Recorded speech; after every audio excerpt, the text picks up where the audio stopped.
तर चौथा अध्याय आपण चालू करूया. रोगान अनुत्पादनीय अध्याय. रोगांचा रोग निर्माण होऊ नये म्हणून लिहिलेला अध्याय. पहिला होता आयुष्कामी होता, की नेमकं तुम्ही काय केलं पाहिजे, जगण्यासाठी काय आवश्यक आहे त्या गोष्टी त्याच्यात होत्या. मग एवढं असल्यावर तुम्ही स्वस्थ राहणार का? नाही तर तुम्ही दिनचर्या फॉलो केली पाहिजे म्हणून दिनचर्या होती. मी सगळं दिनचर्या केली. तुम्ही सगळं सकाळी उठल्यापासून दंत धावन केलं, आंघोळ केली, आंघोळीचे नियम पाळलेत, निद्रेचे नियम पाळलेत, दिवसा झोपायचे नियम पाळलेत, रात्री झोपायचे नियम पाळलेत. एवढं केल्यावर तुम्ही स्वस्थ राहणार का? तर नाही. तर तुम्हाला ऋतुचर्या पण पाळायला पाहिजे. येतोय आवाज क्लिअर का? मोठ्याने बोलायला पाहिजे. येतोय सर. आणि तर नुसतं दिनचर्या पाळून उपयोग आहे का? नाही. तर तुम्हाला ऋतुचर्या पाळायला पाहिजे. नुसती दिनचर्या पाळली म्हणजे मला रोग होणार नाही असं नाही. तर ऋतुचर्यानुसार जर पाळली नाही तर काय होणार? क्षयपूर्वक प्रकोप होणार. तुम्हाला प्रकोपाची लक्षणं दिसणार, व्याधी होण्याची शक्यता आहे. ऋतुसंधी आल्यावर त्यानुसार तुमचे आहार विहार जो आहे तो बदलायला पाहिजे. म्हणजे ऋतुचर्या पाळणं पण गरजेचं आहे.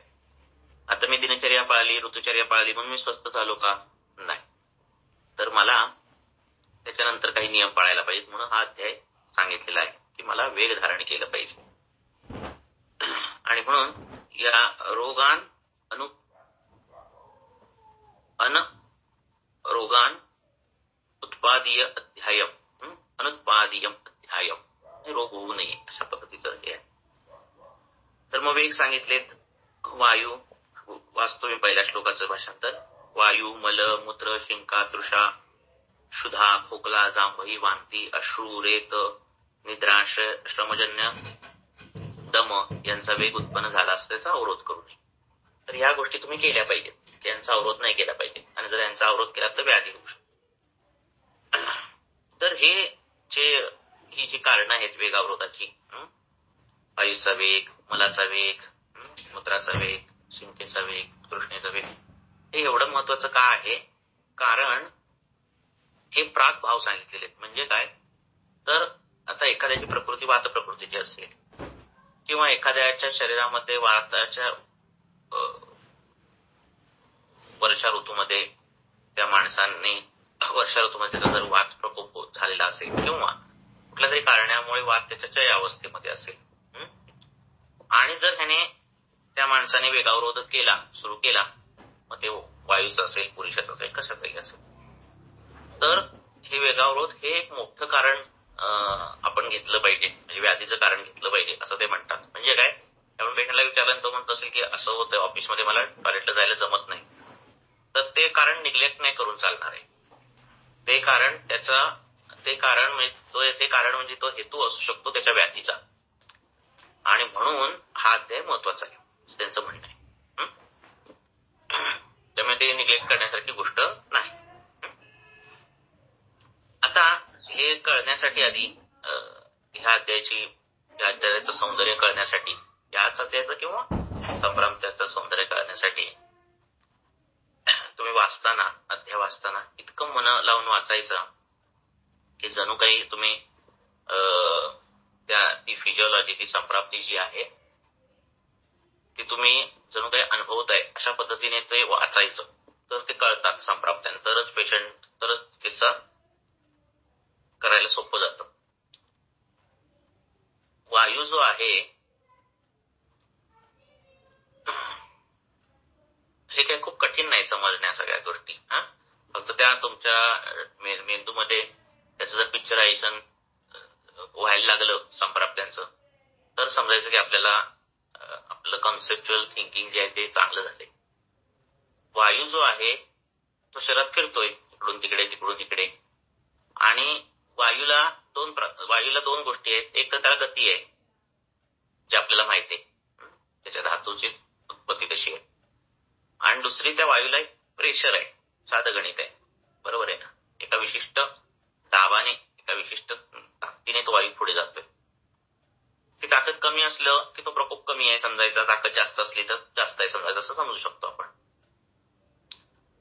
आणि तो वायू फिरत असताना मग तो अपान असेल, प्राण असेल असेल, उदान असेल, व्यान असेल, समान असेल, व्हॉटेवर काही असेल, त्याच्या गतीमध्ये काही अवरोध आला कशाने का होईना, तर तो अवरोध, तो जो वायूचा जो वेग आहे तो थांबणार आहे आणि त्याचं प्रेशर वाढणार आहे. जसं कुकरमध्ये आपण पाणी घेतलं आणि गॅस वाढवला आणि जर शेटी बंदच असेल मधली, तर ती ब्लॉक करून टाकली, तर जो वॉल आहे तो एका विशिष्ट लेवल नंतर तो वॉल जो आहे तो फुटणार आहे. तशाच पद्धतीने या संप्राप्त्या घडतात. कशाच्या? या वेगधारणाच्या. वेगधारण आणि उदीरण दोन्ही लक्षात. जिथून ज्या वायूचा वेग आहे, दाब आहे, जी गती आहे, ज्या मार्गाला गती आहे, त्या मार्गावरून गती जर थांबवली, त्याचं पिक्चरायझेशन डोक्यात घ्यायचं, थांबवली तर तो वायू फिरणार आहे उलटा. बरोबर आहे ना? पुढून जायला वाट नाही म्हटलं, उलटा फिरणार आहे आणि उलटा फिरल्यानंतर तो वायू कुठे कुठे जाऊ शकतो, त्याचे काही नियम आहेत. बरोबर आहे? आणि तो मॅक्झिमम कुठे कुठे जाईल आणि काय काय संप्राप्त निर्माण करेल, हे सगळं या अध्यायात तुम्हाला कळणार आहे. त्यामुळे वायू अडवल्यावर कसा जाईल, कुठे जाईल, कानात जाईल का, पादेरे निर्माण करेल का, पिंडिकोद्वेष्टन कसं निर्माण करेल, ह्या संप्राप्त्या फील करायच्या.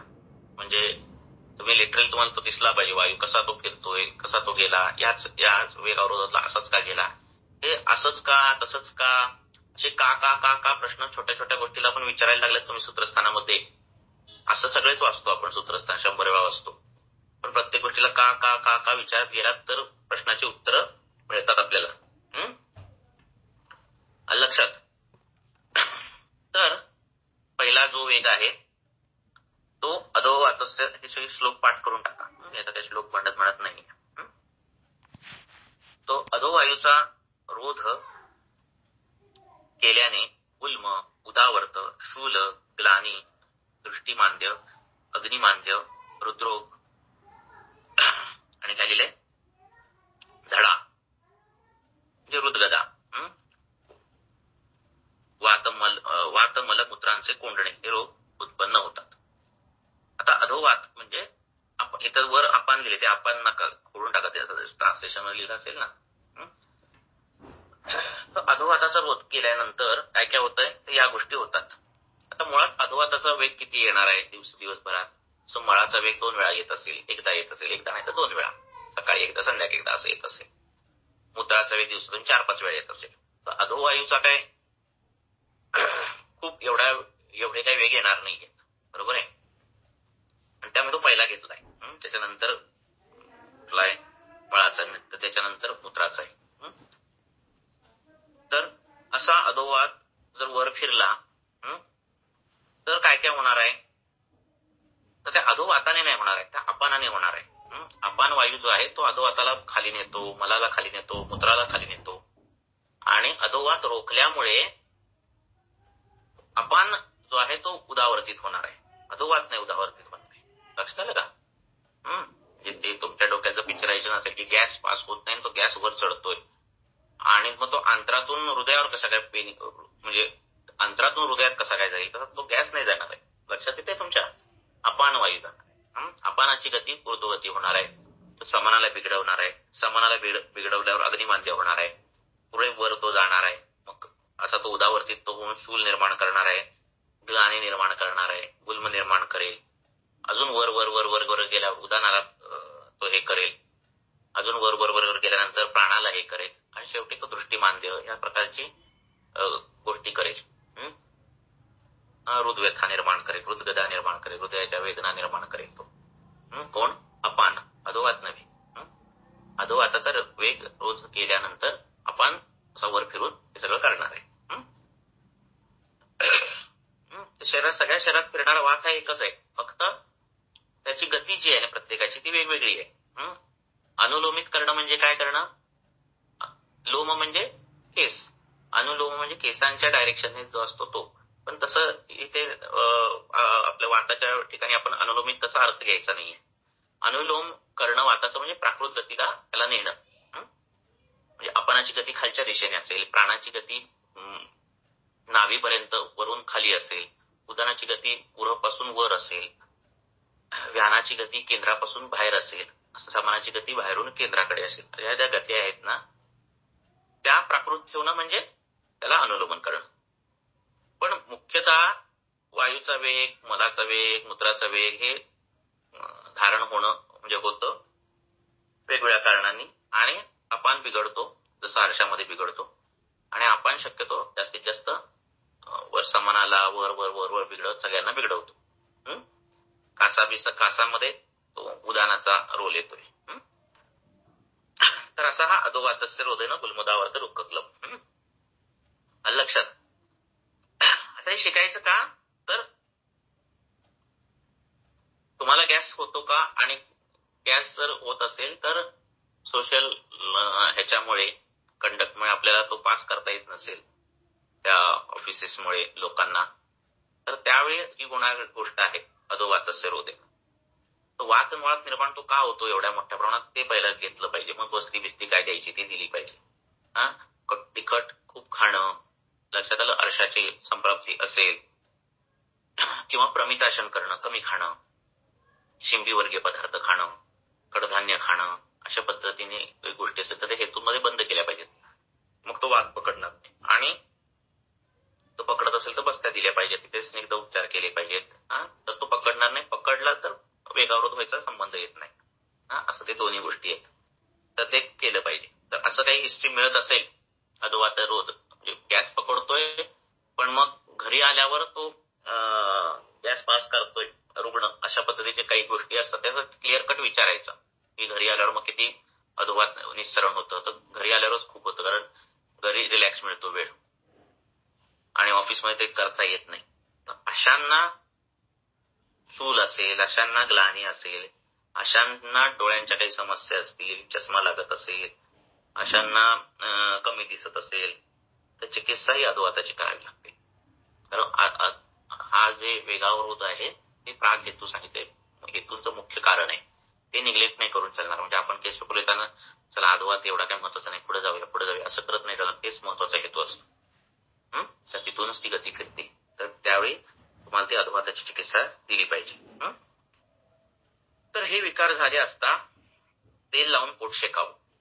रोज आंघोळीच्या आधी बेंबीला, पोटाला, ओटीपोटाला, ज्यांना ज्यांना गॅस पकडतो पेशंटला, त्यांनी तिळाचं तेल लावायचं आणि आंघोळ करताना शेका, नाही तर सेपरेटली शेका, असं शेकलं पाहिजे, तर तो गॅस कमी होतो.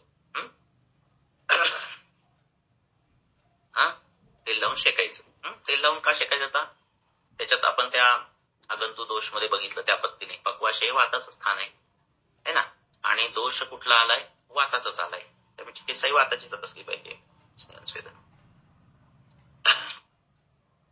गुदद्वारात औषधीयुक्त फलवर्ती घालावी, वातहर अन्नपान, बस्ती, पिचकाऱ्या यांचे सेवन करावे.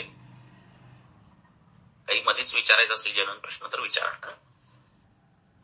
सेवन करावे व वातानुलोमन, वाताच्या स्वभावाने प्रवृत्ती करणारे औषध घ्यावे. येथे शस्त हा शब्द औषधवाचक आहे. तर अशा पद्धतीचा हे घ्यायचंय की ज्याने तो वात खालच्या दिशेने जाईल, जेणेकरून अपानाची गती खाली जाईल, आणि मग वरचा जो समानाला बिघडवणार आहे ते त्या गोष्टी घडणार नाहीत, आणि या बाबतीत गोष्टी होत. तर या व्यवहारात त्याचं दिसतं.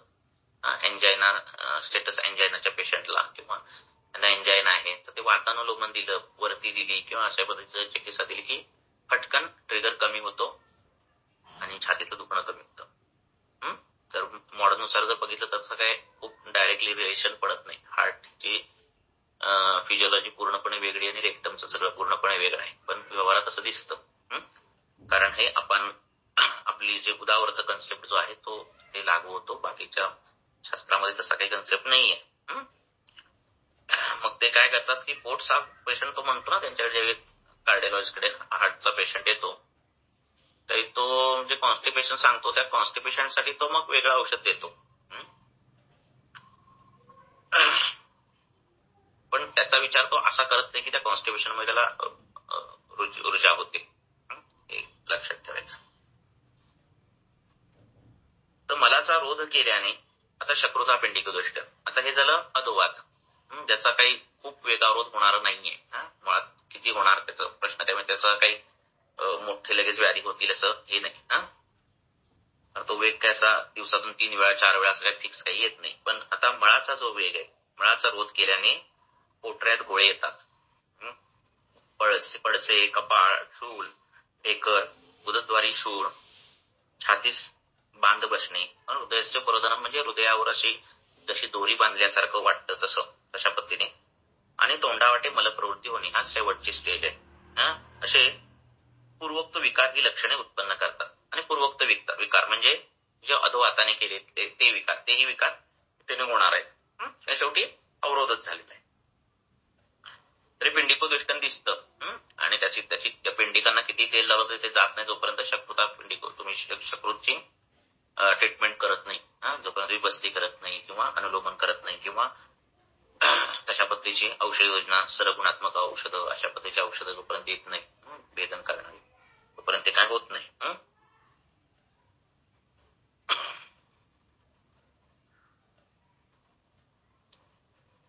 आता आंत्र जे आहे ते मांसमय आहे आणि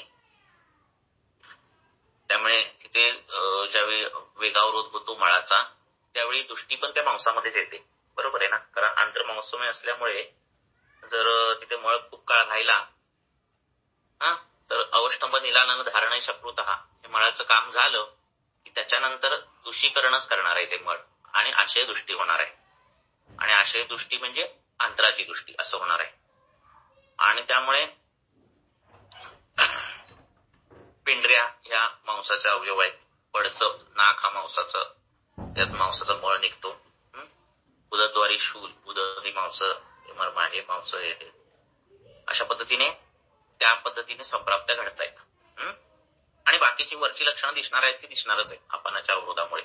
हे पिक्चरायझेशन डोक्यात ते करा म्हणजे तुम्हाला फार मस्त कळेल चॅप्टर. जर होत नसेल तर सारखा सारखा वाचा.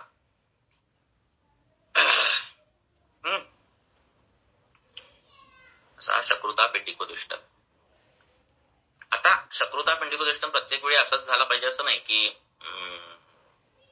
मला धरून ठेवलाय पेशंटने, असंच नाही. कुठल्या तरी दुसऱ्या कारणाने जरी अवरोध झाला आणि शकृता पिंडिकोदृष्टन झाला, ते आरशाने का होईना, पॉलिप काय निर्माण झाला त्याने का होईना, किंवा रेक्टमचा कॅन्सर काय झाला त्याने का होईना, कशानेही हे शकृता पिंडिकोदृष्टन हे दिसणार आहे. आणि मग तो अवरोध जोपर्यंत जात नाही त्या पद्धतीने त्याची ही बाकीची लक्षणं छातीत म्हणजे बांधल्यासारखं वाटतं अशा जी काही लक्षणं आहेत, म्हणजे पेशंट असणार आहे काहीतरी पॉलिपचा किंवा अर्शाचा असा काहीतरी असणार आहे आणि हृदय बांधल्यासारखं वाटणं, हृदय गच्च पकडणं, अशा पद्धतीची लक्षणं जर दिसत असतील ते बस्तीने सॉल्व्ह होणारी लक्षणं आहेत. त्याला काही हृदरोगाची औषधं किंवा अशी काही औषध देऊन ते होणार नाही प्रकरण सॉल्व्ह. हे लक्षात ठेवा. म्हणून पेशंटला प्रत्येक वेळी पोट साफ होतं का, लघवी होते का, किती छोटा पेशंट असला कसलाही असला तरी या बारीक सूत्रस्थानातल्या ज्या ज्या सगळ्या गोष्टी त्या पहिल्या विचारायच्या. कारण इथूनच हेतू घडतात असं ते ग्रंथकार म्हणतात. द्रवद्रव्यादीपर्यंतच्या ज्या गोष्टी तिथूनपर्यंत सगळे हेतूच घडतात. आता मूत्राचा अंगभंगाश्मरी बस्ती मेंढरो वंशण वेदना जो आहे तो, याच्यात काय होतं, मूत्राचा रोध केल्याने बहुधा पूर्वोक्त सर्व विकार होऊन अंग मोडून येते. बस्ती, श्लिष्ण, अंडसांधे या ठिकाणी वेदना लागतात, मुतखडा होतो. त्याचवर फलवर्ती, अभ्यंग, शेकणे, वातर द्रव्य पदार्थांमध्ये अवगा करणे आणि पिचकारी म्हणजे बस्ती याची योजना करायची. आता मूत्र बघा पहिला अधोवाद झाला की त्याचा काही खूप वेग येणार नाही, दिवसभरात 1-2 येतील. मळाचा 2 वेळा तर फिक्स येणार आहेत, मग त्याचं वेगावरोध होण्यावर झाल्यावर प्रॉब्लेम पण जास्त येणार. आणि मूत्राचं तर 4-5 वेळा तरी मूत्र प्रवर्तन होणार आहे, तोही वेग जर धारण केला तर होणारे प्रॉब्लेम्स पण जास्त आहेत. कळलं ना, म्हणजे मूत्रा हे जे प्रॉब्लेम्स आहेत मळाचे ते पण, अधोवाताचे पण आणि स्वतंत्र मूत्राचे पण, असे सगळे व्याधी मूत्राचा वेगावरोध केल्याने होऊ शकतात. कळलं का?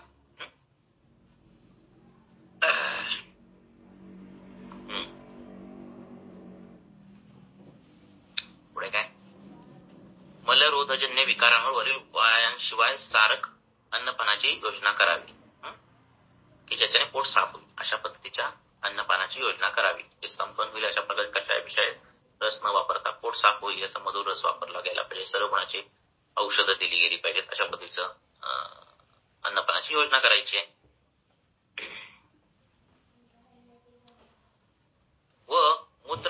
पासून झालेल्या रोगांवर जेवणापूर्वी व भोजन जिरल्यावर पचे तितके तूप प्यावे. या दोन्ही प्रकारच्या वर्तमानाला अवपीडक अशी संज्ञा आहे. हे माहिती आहे तुम्हाला. तूप प्यायचं आणि जेरणांतिक झाल्यानंतर दुसऱ्या वेळी तूप प्यायचं, असं 2 वेळा ते तूप प्यायचं. नाही तर बस्ती जास्तीत जास्त बस्त्या सांगितले. कारण हा मुळात हेतूच हा मुळात मोठा आहे, ज्याला आपण छोटा समजतो. पेशंट जेव्हा आल्यावर विचारलं जात नाही की लघवी धरून ठेवतोस का, संडास धरून ठेवतो. जरी होय म्हटला तरी याची अशी काय खास नोंद करत नाही आपण केस पेपरवर. म्हणजे करत असाल तर उत्तमच आहे, पण अशी खास की मूत्रावरोधजन्य उदरशूल असं निदान करत नाही आपण, है ना. मूत्ररोधजन्य अंगमर्द असं निदान आपण करत नाही. तसं केलं गेलं पाहिजे. आणि त्या पद्धतीने अवपीडक का दिलं त्याचं जस्टिफिकेशन आपल्याला देता आलं पाहिजे. तर बाकीचे कुठले हेतू मिळत नसतील तर. पण हे हेतू हे प्राग हेतू आहेत, हे लक्षात ठेवायचं. म्हणजे विचार करण्यासारखे हेतू आहेत आणि म्हणून तो अध्याय त्याचं स्थान 4 दिलेलं आहे.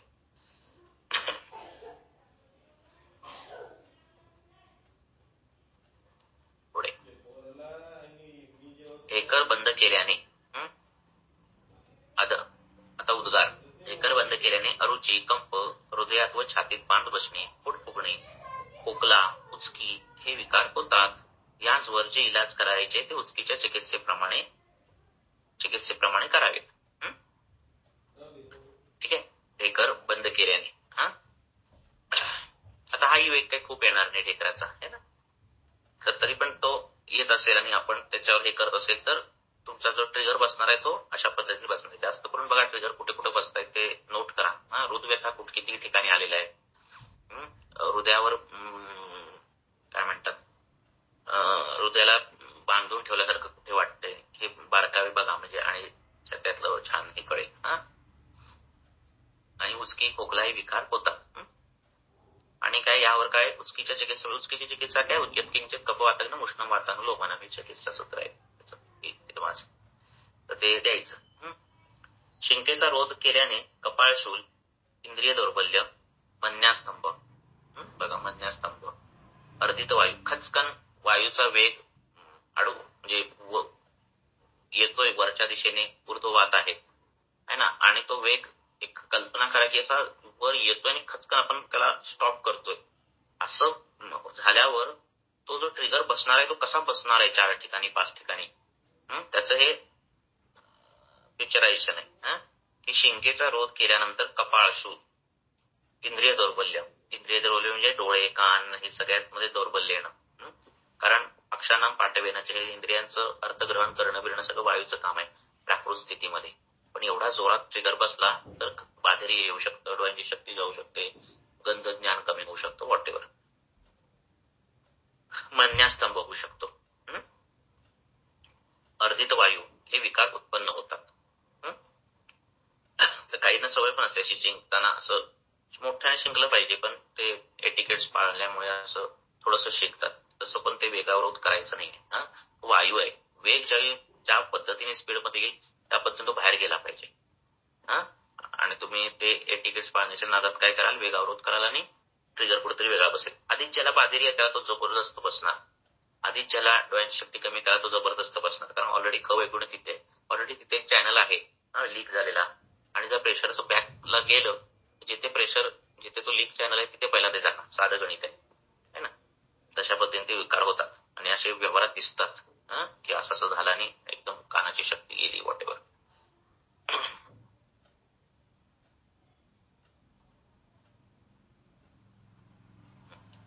तर त्याचवर शिंका आणण्याकरता तीक्ष्ण धूम्रपान करायचं. शिंका आणायच्या, परत तो वेग त्याच मार्गाने बाहेर काढायचा. अंजन, तीक्ष्ण औषध घुमणे, सूर्याकडे एकटक पाहणे इत्यादी क्रियांची योजना करावी. स्नेहन स्वेदन क्रियांचाही मारा सुरू करावा. एक मारा कंटिन्यूस चालू करायचा आहे. ते शिंक पण काढायचे आणि तेल लावणं, शेकणं या पद्धतीने सगळं करायचंय. आवाज येतोय ना माझा? हो सर.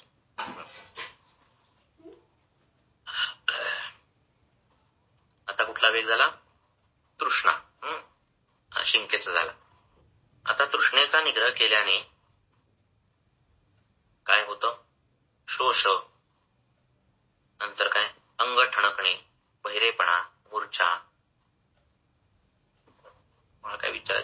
हा, कोणाचा हात नाही नव्हत. मूर्छा, भोंड. मूर्छा भोंड म्हणजे काय? भ्रम लिहिले काय? भ्रम, हा, भाषांतर वेगवेगळी घेते. भोंड लिहिलं. हृदरोग हे विकार होतात. हा, त्यांच्यावर सर्व प्रकारच्या शीतोपचाराची योजना करावी. तृष्णा, तृष्णेचा वेग.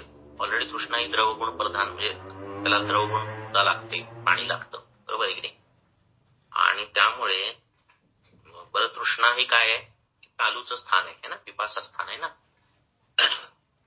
त्यामुळे हा तृष्णेचा वेग जर आपण निग्रह केला, तो होणारा वात प्रकोप जो आहे तो अंग ठणकणे हे कॉमनच आहे. शोष निर्माण करणे, मूर्छा, भ्रम, हे सगळे अप्पर म्हणजे वरच्या मेंदूशी संबंधित अशा गोष्टी आहेत. भ्रम, भ्रम म्हणजे चक्कर येणे अशा पद्धतीचे. हृदरोग आणि बहिरेपणा आलाय है ना. वरचे आता एवढा वात प्रकोप झाल्यानंतर पहिला ट्रिगर बसणार ते वाताच्या स्थानालाच बसणार है ना. डोक्यातला ट्रिगर. वाताचं स्थान कुठलं आहे? डोळा तर नाही, नाक तर नाही, जिव्हा पण नाही, कर्ण, श्रोत्र असते, स्पर्शनेंद्रिय है ना. ट्रिगर पहिला कानाला बसतो. हे असं तिकीट कुठे नाही आहे, मी चिंतन करून हे सांगतोय तुम्हाला. मला ज्या ज्या विद्यार्थ्यांनी प्रश्न टाकलेले ना त्या त्यावेळी ते चिंतन करून ते पिंडिकोदृष्टनच का होतं, तृष्णेतच बाधित आहे काय, तर असे प्रश्न विचारायचे, तिथून ते उत्तर मिळालेली आहेत. तर तो ट्रिगर तो बसणार आहे एवढ्या डोक्यातल्या वायूला तृष्णेचा. तो मोठा आहे ना ट्रिगर, कारण तृष्णा आहे म्हणजे पाण्याने शमणारी गोष्ट आहे आणि पाणीच नाही अशा पद्धतीचं ते प्रकरण आहे. त्यामुळे तो वाताचा ट्रिगर डोळ्याला न बसता, नाकाला न बसता पहिला कानाला बसतो. तर अशा पद्धतीने सगळं आहे.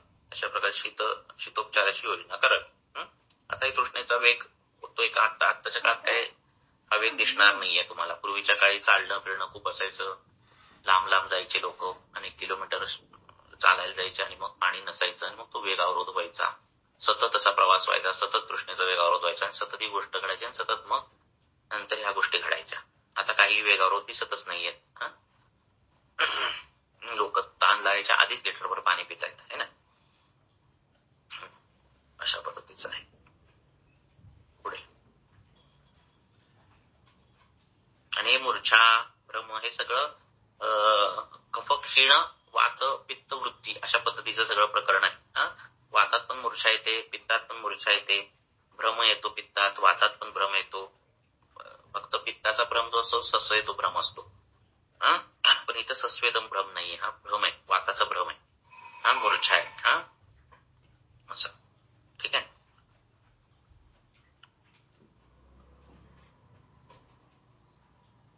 म्हणजे अशा पद्धतीचं. बोला सर. आता तुम्ही जे सांगितलं तृष्णामुळे बाधिर येते, पुन्हा एकदा एक्सप्लेन करा ना.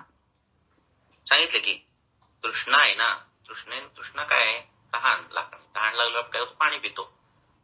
म्हणजे शरीरात ऑलरेडी द्रवगुण कमी झाल्यानंतर लागणारी घटना आहे ती तृष्णा. म्हणजे ऑलरेडी द्रवगुण म्हणजे पृथ्वी आणि आप महाभूत कमी झाल्यानंतर घडणारी घटना आहे. वाढणारं महाभूत हे वायू ऑलरेडीच आहे लक्षात. त्याचा आणि वेगावरोध करणार आहोत आपण, बरोबर आहे. आणि तो वेगावरोध झाल्यावर जो ट्रिगर बसणार आहे वायूचा, तो कुठल्या अवयवाला बसणार? तृष्णा तर पिपा स्थान आहे, इथे स्थान लागलं ना, घसा कोरडा होतो ना तुमचा, तर कुठल्या अवयवाला बसणार? डोळा मज्जेचा आहे, नाक जे आहे ते मांसाचं आहे, म्हणजे मांस मल आहे नाकाला, जिव्हा कफाचा आहे स्थान, रसाचं स्थान आहे, कर्णच आहे की तो वाताचं स्थान आहे, त्यामुळे वाताचं ट्रिगर त्याच्या पहिल्या स्थानात बसणार आहे की नाही. जसं वृश्चिक दंशामध्ये आहे ना, वृश्चिकाचं विष कसं असतं? वातिक असतं. चावल्यानंतर तो वाताचा वेग जातो, कर्णापर्यंत जातो आणि परत जिथे स्थान आहे तिथपर्यंत जातो, असा तो वेग जातो. त्यामुळे कर्णक्षेळ हे सगळं वृश्चिक दंशामध्ये आलेलं आहे. तर त्यामुळे काय बाधिरी येतं असं सांगितलंय. असं सांगितलेलं नाही असं मी सांगतोय. म्हणजे प्रश्न असा आहे की बाधिरी काय येतं? आंधळेपणा का नाही येत तृष्णेमध्ये असं, किंवा गंधज्ञान जात का नाही, किंवा रसज्ञान जात का नाही, बाधिरी काय येतं त्याचं उत्तर असं. पुढे का असं पडायचे प्रश्न तुम्ही ज्यावेळी असे प्रत्येक वेळी वाचताना त्याच्या वेळेस सारखं असंच का, हेच का, असंच का, असं सारखं त्याच्यात क्वेश्चन मार्क तुम्हाला जेवढे जास्त येतील, जेवढे प्रश्न जास्त तेवढं तुमचं वाचन खूप आहे असं समजायचं. पुढे आता झाला तृष्णा झाला. पूर्वी ते व्हायचं, आता होत नाही. तृष्णेचा वेग अवरोध होतच नाही. पुढे क्षुधावेग. क्षुधाच्या निग्रहापासून अंग मोडून येते व अरुची, ग्लानी, कृशता, शूळ, भ्रम हे विकार उत्पन्न होतात. असे झाले असता लघु, स्निग्ध, उष्ण, अल्प आहाराचे सेवन करा.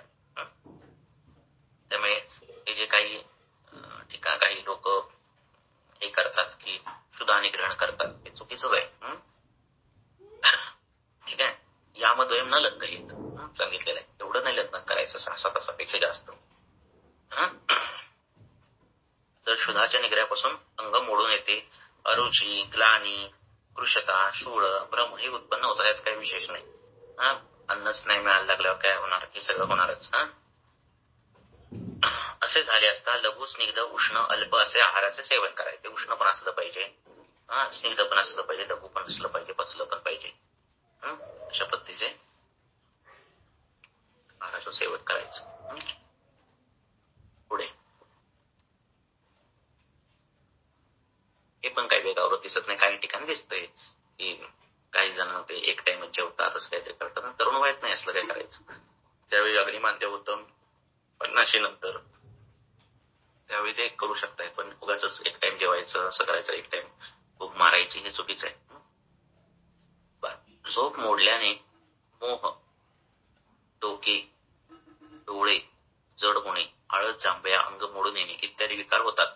असे झाले असता झोप घ्यावी आणि अंग रगडून घ्यावे. कशाने? झोप मोडल्याने. झोपेचा वेग, हे जागरण, नाईट ड्युटी करणारे किंवा वॉचमन हे सगळे जे आहेत त्याच्यामध्ये हे सगळं दिसतं. त्यात काही विशेष नाही. डोके, डोळे जड होतात, आळस येतो, जांभया येतात, अंग मोडून येतात.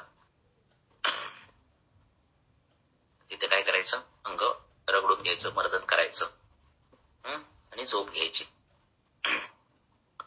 नंतर खोकल्याचा रोध केल्याने खोकला वाढतो. साधं गणित आहे.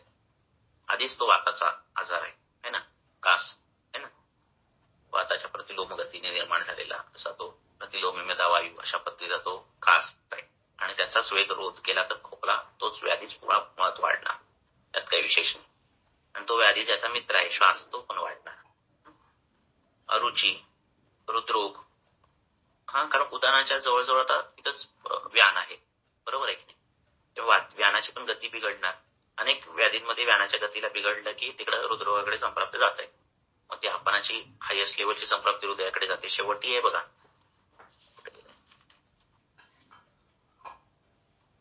अधोवातामध्ये हृदरोग, शेवटी हृदगता, लास्ट हायएस्ट व्यान व्हायला तिकडे हे होणार. उचकी, क्षय हे रोग उत्पन्न होतात. त्यावर बहुधा खोकल्याची चिकित्सा करावी. ओके. म्हणजे तुमच्या टेस्ट पेपरवर किंवा तुमच्या प्रश्नांमध्ये हे सगळे मिनिमम हे वेगावरोध आलेले असले पाहिजेत. ठीक आहे. तृष्णाचं काही गरज नसते, पण बाकीचे जे जे गरजेचे आहेत ते. दुसरी गोष्ट काय, नंतर श्रमापासून दम लागला असता त्याचा अवरोध केल्याने गुल्म, हृदरोग, परत हृदरोग आला, मूर्छा हे विकार उत्पन्न होतात. आणि त्याचवर विश्रांती आणि वातग्न चिकित्सा यांची योजना करावी. श्रमापासून दम लागला. श्रमापासून कधी दम लागणार? जो पळतोय जास्त, त्या कार्डिओ करतोय जिम मध्ये जाऊन, आणि कार्डिओ लगेच केल्यानंतर काही थोडा वेळ थांबवून तो दम खाल्ला पाहिजे. तो न खाता लगेच वेट लिफ्टिंग करतोय, तर त्याच्यामध्ये हे सगळं दिसतं आणि अटॅक येतो. तो हा श्रमश्वासाचा अटॅक आहे. जे आता दिसतात ना जिम मध्ये, सीसीटीव्ही मध्ये दिसतात. कार्डिओ केला आणि पटकन डेड लिफ्टला गेला आणि तिथे तो पडतो माणूस, तर ते श्रमश्वासापासून दम लागतो. त्याच्यामध्ये हृदरोग, मूर्छा असं हे होतात आणि अटॅक बसतो, जोराचा अटॅक बसतो. असं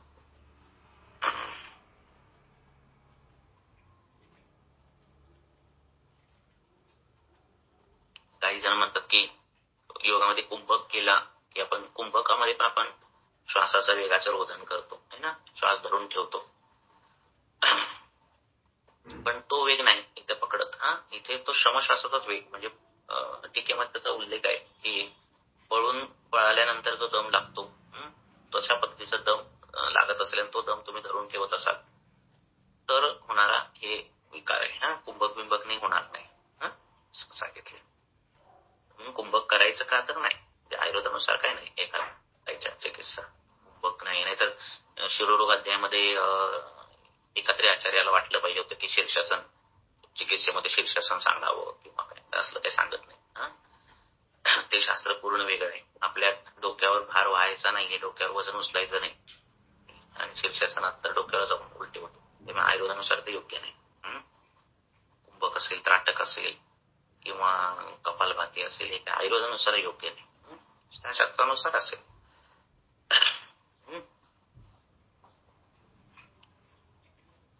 जांभईचा रोध केल्याने शिंकेच्या रोधाप्रमाणे परिणाम होतात आणि त्यांच्यावर परत वातग्नस उपचार. हे सगळे वेगावर रोधावर सगळे वातग्नस उपचार येतात. जांभईच्या वेगावर शिंकेचा वेग. शिंकेच्या वेगात काय सांगितलंय, मगाशी सांगितलं ते इंद्रिय दौर्बल्य, मन्यास्तंभक, कपाळ शिवण, अर्धित. तर हे जांभईचा वेग ह्याच्याने होऊ शकतो. आता मग जांभया एवढ्या कशाला येतात तर त्याची चिकित्सा झाली पाहिजे. ठीक आहे. जुंबा आहे वातज्वराचा पूर्व उपाय. तर काय येतात त्यानुसार त्याची पहिली चिकित्सा करायची. अश्रूंचा अवरोध केल्याने विनस, शिरोरोग, नेत्ररोग, हृदरोग, मान जखडणे, अरुची, गुल्म, भ्रम हे विकार उत्पन्न होतात. त्यांचवर निद्रा, मद्य, प्रिय कथांचे श्रवण इत्यादी गोष्ट इतव आहेत. आणि अश्रूंचा वेग होतं. आजच पेशंट आला त्याचा. तर कोणतरी घरातलं वारलं बिरलं. बोला, प्रश्न डायरेक्ट विचारा.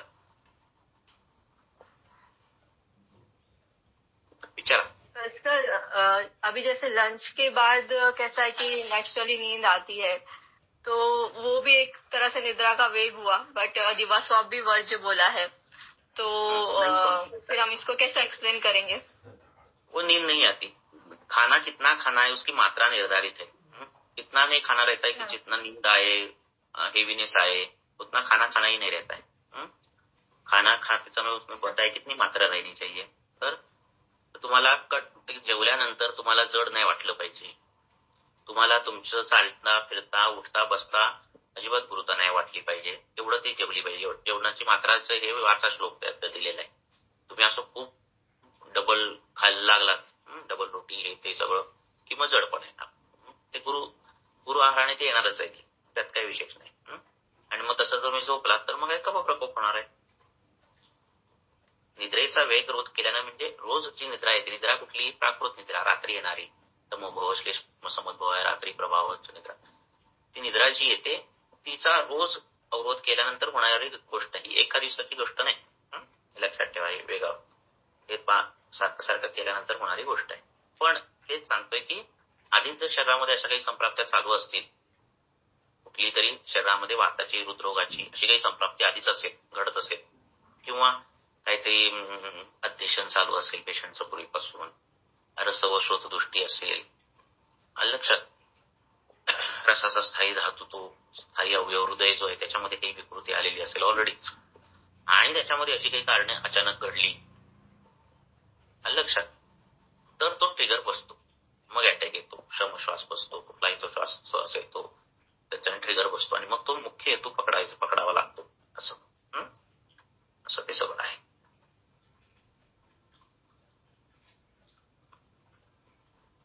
पुढे जाऊया. आता अश्रू झाले. अश्रूंचा वेग तो सांगितलं. कोणतरी घरात ते जवळचं काहीतरी वारलं किंवा काहीतरी कोण गेलं की मग ते रडारडी खूप होते. मग नंतर सगळे म्हणतात सांभाळा सांभाळा सांभाळा सांभाळा तुम्हाला, हे की नाही. आणि मग ते जाणून बुजून तो वेग अवरोध केला जातो. रडावंसं वाटतं, मग किती रडायचं असं ते सगळं केलं जातं. आणि मग ते ह्या गोष्टी घडतात. पिनस, शिरोरोग, नेत्ररोग, हृदरोग, हृदरोग बिद्रोग घडतात प्रत्यक्ष. आधीच काहीतरी खवैगुण्य, आधीच काहीतरी संप्राप्त्या असतातच घडलेला, हे निमित्त मात्र मिळतं. आणि मग कळतं की नाही हे गेले आणि काही 4 दिवसांनी त्या पण गेल्या असं कळतं. तर ते 4 दिवसात काय झालं, 4 दिवसात अश्रूंचा वेगावर होत झाला. एवढंच कारण नसतं आणि काहीतरी ट्रिगर फॅक्टर असतात, पण हे वन ऑफ द फॅक्टर्स असतात त्याच्यात ट्रिगर मिळतो. असं. आणि मग त्यांवर निद्रा, मद्य, ते जे प्रकरण आली ना पूर्वीपासून पिक्चर मध्ये आपण बघतो की काहीतरी ते झालं आणि मग दारू प्यायला लागला. दारू प्यायला ते ट्रीटमेंट आहे. मद्य मद निर्माण करतं है ना. निद्रा जननामध्ये श्रेष्ठ आहे ना, आणि त्यामुळे तो ट्रिगर कमी होतो वाताचा.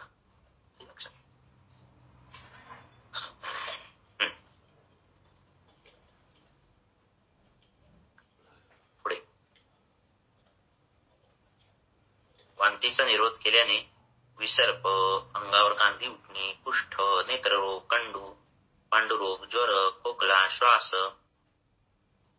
श्वास नंतर काय रोल्लास, उमासे, वांग, सूज हे विकार उत्पन्न होतात. वांतीचा वेग हे काय दिसतं तुम्हाला व्यवहारामध्ये है ना.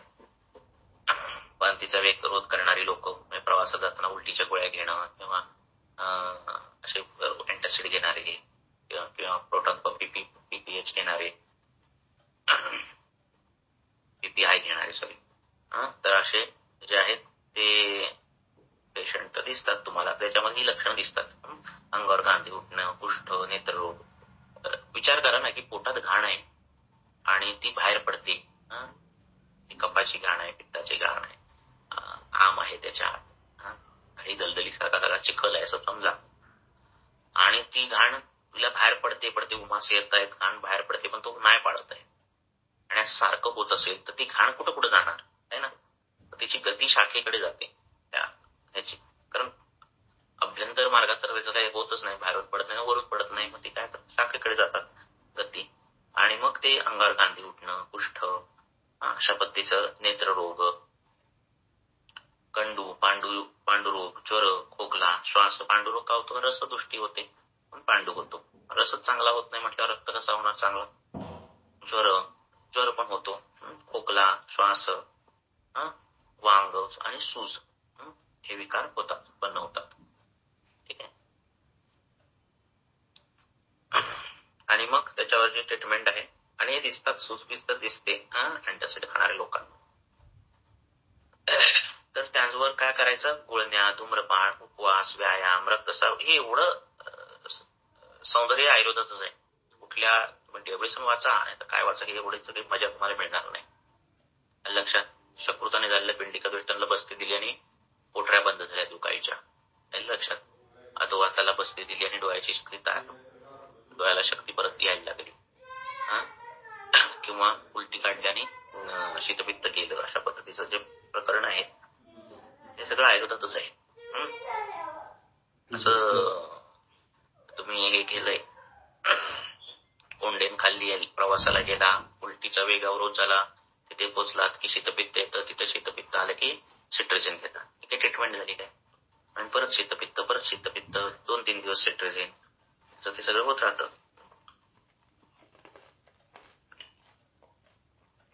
तर त्यांवर गुळण्या, उपवास, धूम्रपान, उपवास, व्यायाम, रक्तस्राव, विरेचन, क्षार लवणयुक्त तेलाचा अभ्यंग उपचार करावे व वृक्ष पदार्थ खाऊन उलटी काढावी.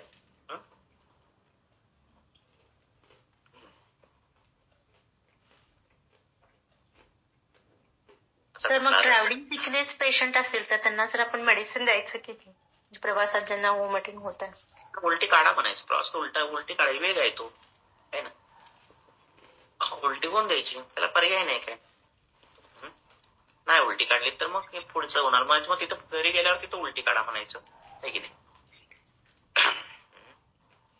तिथं पोचलात ना की तिथे जावा आणि थोडस पाणी प्या, पोडपीठ घाला, पाणी मासे येत असतील तर पोड घालून एखादी उलटी काढा. निदान जे काही झालंय निर्माण पोटात तर ते बाहेर तरी पडेल. नंतर शाखागत होऊन शीतपित्त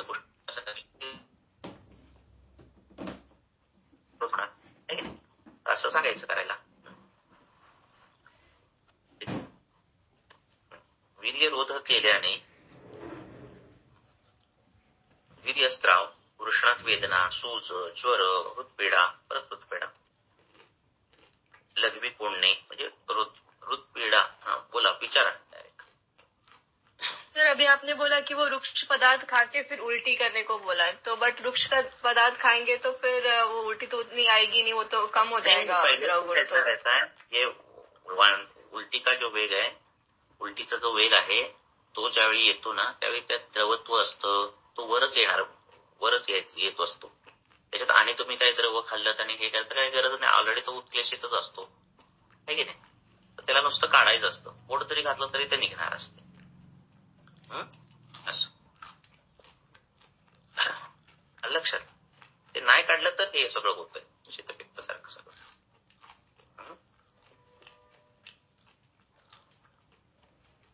वीर्यरोध केल्याने वीर्यस्त्राव, वृषणात वेदना, सूज, ज्वर, मृतपीडा, लघवी फोडणे आणि हे झालंय सद्यो, म्हणजे आता त्याने बाबा काही उंडेन खाल्ली आणि आदगणित आहे ना, तुम्ही उंडे चिटवून खाताय म्हणजे उंडे चिटवून काय करताय, काय करताय माहितीये काय मॉडर्न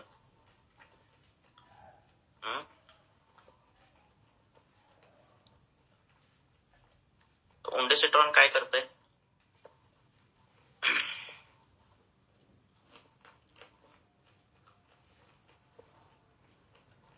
सांगा बघू कोण सांगते. Vomiting centre sir. CCZ म्हणजे काय,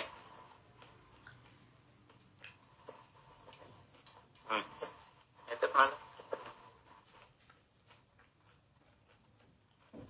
2 प्रकारचं औषध आहे उलटी थांबवण्याला. एक तुम्ही प्रोटॉन पंप इनिव्हेटर देऊ शकता, म्हणजे तिथलं स्त्रावच कमी होईल. आणि दुसरं ओंडेन देऊ शकता. ओंडेन म्हणजे काय करतो, वरूनच किमोरिसेप्टर ट्रिगर झोन जो आहे तिथूनच ते उलटीचं हेच बंद होतं. आणि त्यामुळे पोटात घाण तयार होत असते, भले ती मग ते वासाने असेल, त्या प्रवास वेगाने असेल, कशानेही असेल ती तयार, आणि ते तो वर येत नाही आणि तिथेच राहते. मग तिथे गेल्यानंतर एक तर उलटी होईल, तो काढेल तर गोष्ट नाही, तर ती जी घाण आहे ती नंतर कुठल्या तरी कारणाने शाखागत होईल आणि हे सगळे बाकीच्या व्याधी होतील. ते तसं होऊ नये म्हणून तिथे जायला उलटी काढायची. पण हे असं सारखं सारखं होत असेल, म्हणजे रोज हे होतंय उलटीचं वेग धारण, तर करताना वमन जे करताना ते शास्त्रोक्तच वमन करायचं. मग म्हणजे त्याला तो पेशंट म्हणतोय की मला कुष्ठाचा बाबा व्याधी हा झाला आणि माझं हे तू होतोय असं सतत, तर जे वमन करणार आहात ते तेवढंच वमन करून काय उपयोग नाही, तर रेग्युलर वमन करायचं. का करतो, शाखागत जो दोष आहेत ते स्थिर झालेले असतात ना, त्यांना शाखेतून परत कुष्ठात येऊन कुष्ठातून त्यांना उलटी वाटे काढायचे, तर त्यावेळेस नियमन करून वमन करायचं.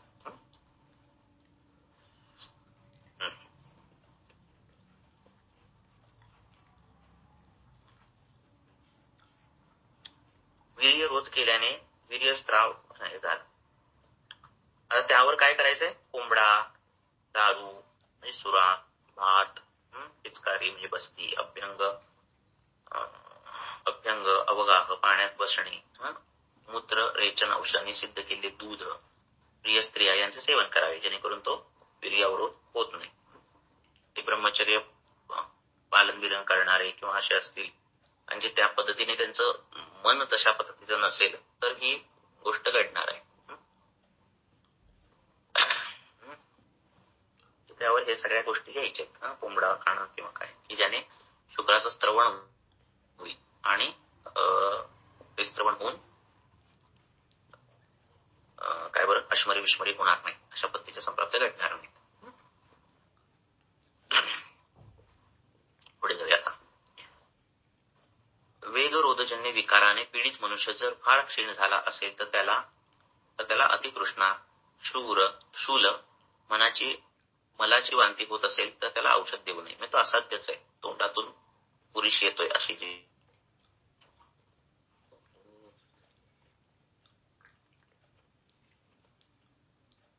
येतोय माझा आवाज. हो सर. लाईट गेली, पाऊस पडतोय. तर त्याला औषध देऊ नये, म्हणजे तो काय साध्यच आहे पेशंट. बरेच वेळ वेग प्रवृत्ती केल्याने किंवा वेग निरोध केल्याने सर्वच रोग उत्पन्न होतात. आता हे वेगरोध जे आहे, वेगावरोध जे आहे ते कॉमन आहे, बरोबर आहे की नाही. उदीरण फार कॉमन नाहीये, हा, म्हणजे मूत्राचं उदिरण कशाला कोण करेल, उगाच लघवीला जायचं असं कोण? हा, विचारा प्रश्न, डायरेक्ट विचारा. सर अभी जैसे वो वीर्य का आपने बोला वेग धारण नहीं करना चाहिए जो भी है, तो अभी कई लोग जो मास्टरबेशन करते हैं तो अब वो वीर्य का वेग धारण ना हो इसके लिए हाँ, वो उदीरण कहलाएगा क्या वो कि शुक्र प्रवर्तन होगा तो उदीरण कहलाएगा, शुक्र प्रवर्तन नहीं हुआ तो धारण कहलाएगा. हाँ, तो मतलब वो अलाउ नहीं करना चाहिए. बट अभी कोई जो जैसे अनमैरिड लोग हैं जो नहीं है, बैचलर्स है, तो फिर आगे अभी उनको एक तरह से वेग आ रहा है, तो फिर अगर वो लोग कर रहे हैं तो फिर हम उसको अलाउ करें या नहीं करें, वो सही रहेगा या नहीं? आयुर्वेद के हिसाब से तो नहीं करना चाहिए और मॉडर्न के हिसाब से करना चाहिए. ऐसा है. आयुर्वेद तो उसको तो नहीं. बट अगर नहीं करते तो फिर वो वेग धारण नहीं हो जाएगा. नहीं तो वेग कैसा है, वेग आना चाहिए तो धारण होगा. पहली बात, मन में उस प्रकार के संकल्प हो, उस प्रकार की भावना हो और फिर वेग आता है. वो अगर संकल्प भावना ना हो तो नहीं आएगा, है ना. तो जैसे साधु भी दूर थे तो उनमें वो भावना ही नहीं रहेगी तो वेग ही नहीं आएगा, तो धारण ही नहीं होगा. पर संकल्प रहेगा, उस प्रकार के विचार रहेंगे तो वेग आएगा, और वेग आएगा तो धारण होगा. ओके. आगे सर मानसिक वेगांचं तर धारण करायला सांगितले ना, त्यामुळे त्याचं धारण करणंच बरोबर राहील. ते आहेच की पुढे आता. तर धारण केल्याने ह्या व्याधी खूप होत आहेत. हा, आणि उदीरण शक्यतो होत नाही. म्हणजे उगाच कोण मलप्रवर्तनाला जात नाही, उगाच कोण मूत्रप्रवर्तनाला जात नाही, हे की नाही. त्यामुळे उदीरणाचं त्यांनी लिहिलेलं नाही. जी गोष्ट कॉमन आहे ती गोष्ट लिहिलेली आहे.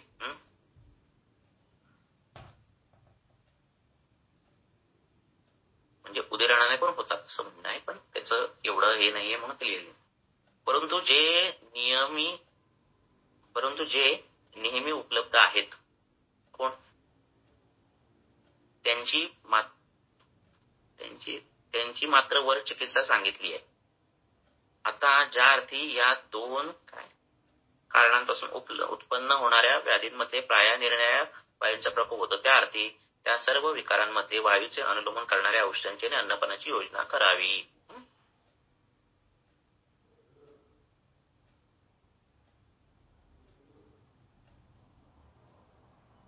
कळालं तुम्हाला काय बोललो ते?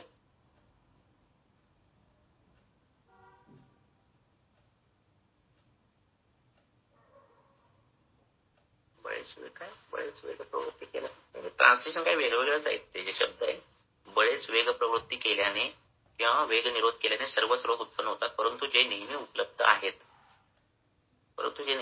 त्यांची मात्र वर चिकित्सा सांगितली आहे. आता ज्या अर्थी या दोन कारणांपासून उत्पन्न होणाऱ्या व्याधींमध्ये प्रायः निर्णय वायूचा प्रभाव होतो, त्या अर्थी या सर्वच विकारांमध्ये सगळ्याच विकार ह्या सगळ्यांमध्येच वायूचाच रोल आहे आणि वायूला अनुलोमन करणारी चिकित्सा द्यायची असं ते सांगतात. इह परलोकी सुख इच्छिणाऱ्या मनुष्याने इंद्रिय दमन करून लोभ, ईर्ष्या, मात्सर्य, काम इत्यादिकांच्या वेगांचा निरोध करा. पुढे, व त्या काळी मलमूत्रादिकांची प्रवृत्ती होण्याविषयी यत्न करावा म्हणजे प्रयत्न करावे. कारण त्यांचा जर शरीरात फार संचय झाला तर ते कुपित होऊन कदाचित जीवित हरण देखील करतात. लंघन वाचनाने जर दोषांचा उपशम केला तर ते पुन्हा पलटण्याचा संभव असतो, परंतु वमन विरेचनादिकांनी दोष शरीरातून मुळीच काढून टाकले तर ते पुन्हा उत्पन्न होत नाहीत. म्हणून शोधन आले बघा. या वेगावरोधामध्ये चिकित्सा बसत्या आल्या सारख्या आहे ना, प्रत्येकामध्ये पिचकारी द्या बसत्या द्या. कारण तो हेतू मोठा आहे. लक्षात ठेवा, हेतू मोठा म्हणजे होणारा दोष प्रकोप पण मोठा. दोष प्रकोप मोठा मग म्हणजे बहुदोष अवस्था म्हणजे शोधन चिकित्सा दिली गेली म्हणजे मुख्यतः.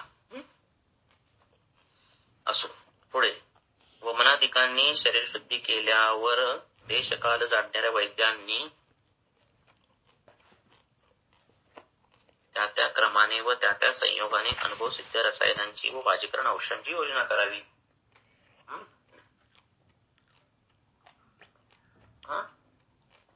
रसायनांची आणि वाजीकरणांची योजना करावी. त्या म्हणजे ते सतत वेगावर होत राहिले की वात प्रकोप होणार, शोष होणार है ना, बल कमी होणार. त्यामुळे रसायनांची ह्याची योजना करावी. औषधाने शरीर निर्दोष केल्यावर तांदूळ, साठे गहू, मूग, मांस, तूप इत्यादींपासून तयार केले व रुचिकर दीपक पाचक मसाल्याने युक्त असे आवडते पदार्थ, अभ्यंग, उठणे, स्नान, काड्यांच्या तेलांच्या पिचकाऱ्या वगैरे पौष्टिक चिकित्सा हितकर आहेत.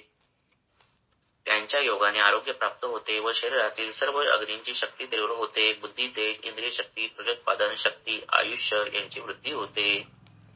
जे रोग भूतबाधा, विष,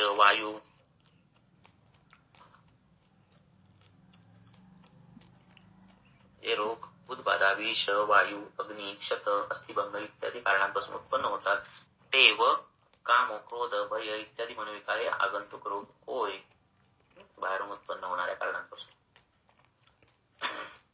म्हणजे काही विषय कठीण नाही काय. असंच क्रियेचा त्याग, इंद्रिय उपशम झालेल्या गोष्टींचे स्मरण ठेवणे, देशकालाचे ज्ञान, आत्मज्ञान, सज्जनांचे मार्गाने जाणे इत्या गोष्टींचे पालन केले असताच अथर्व वेदोक्त शांती, प्रतिकूल ग्रहांची आराधना, भूतादिकांची बाधा न होण्याकरिता सांगितले निर्णय उपाय अंमलात आणले असता निज व आगंतुक विकार कधीही होणार नाहीत व झालेले बरे होतात. हिवाळ्यात साचलेले दोष वसंत सुरू होताच वमनादिकांच्या योगाने काढून टाकावेत. बरोबर आहे. आणि ग्रीष्म ऋतूत साचलेले दोष वर्षा ऋतूत शरीरातून काढून टाकावेत. मला दिसत नाही, अंधार आहे. व पावसाळ्यातील दोष शरदारंभी शांत करावेत. असे केल्याने ऋतुजन्य रोग कधीही होत नाहीत. किती पण तुम्ही काही केलात तरी ऋतुचर्या जर पाळली नाही म्हणजे क्षयपूर्वक प्रकोप होतच राहणार आहे, लक्षात ठेवा. म्हणून तर ते मनविरेचन सांगितलेलं आहे. स्वस्ताने पण घ्यायचंय. जो मनुष्य नित्य हितकर आहार विहाराचं सेवन करतो, विचार करून एखाद्या कार्यास प्रवृत्त होतो, विषय लंपट होत नाही, जो दानशील, समदृष्टी, सत्यवक्ता, क्षमावान, सद्वाक्याचे अनुवर्तन करणारा तो सदा निरोगी राहतो.